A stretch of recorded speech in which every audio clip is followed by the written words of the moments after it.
There is something very strange about southern Mexico. Coca-Cola is present everywhere, even in churches, but the story behind its popularity isn't so sweet. There is something very curious about southern Mexico. In the towns it could maybe be expected, but even in the most remote of villages, in the villages bursting with colorful signs of the country's vibrant culture, in the villages crippled by poverty, in the highland villages nestled within the most breathtaking of surroundings, on trucks creeping around winding roads, in every corner, there is a sign of Coca-Cola. The presence of the brand is so vast that for the very poor, the billboard adverts are so accessible they often end up as building materials. Southern Mexico, it seems, is literally built around a multinational corporation. Coca-Cola has even seeped into religion and is now as central to many rituals as incense, candles and poultry sacrifices. But why? Back in the 1960s, local indigenous leaders were able to start accumulating power, disband the spheres of religion, society in general and the economy. Part of this new power included acquiring the concessions for local distribution of both Coca-Cola and Pepsi. While Pepsi does remain,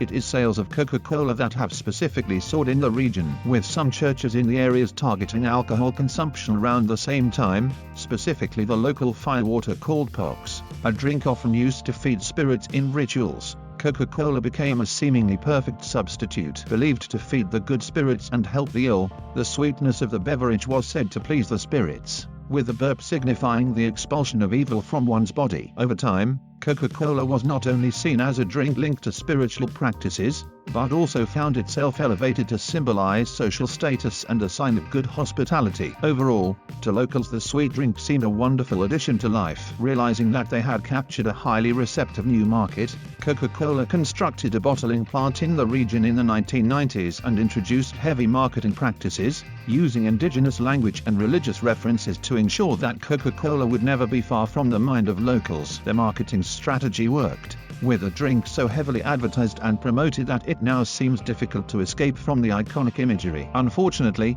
with a sweet drink so entwined within local tradition, a health catastrophe is brewing. With type 2 diabetes now the biggest killer in the region. Tooth decay is also rife in a region where clean drinking water is not easily available to all, and the brand's strategy of charging less in rural areas to make the cost of Coca-Cola competitive with bottled water. Many people use the soft drink as their source of basic hydration. With more of the fizzy drink is consumed in Mexico than in any other country, and with the drink now heavily linked to tradition and religious practice, the loyalty of locals to the brand doesn't look set to slow down. But there are small glimmers of hope when shop owners in the indigenous southern village of Xochocotla were informed by the multinational that they must stop selling other soft drinks if they wanted to continue to purchase Coca-Cola. Residents all came together to hold a meeting. They decided there was only one thing for it. They kicked the corporation out of their village.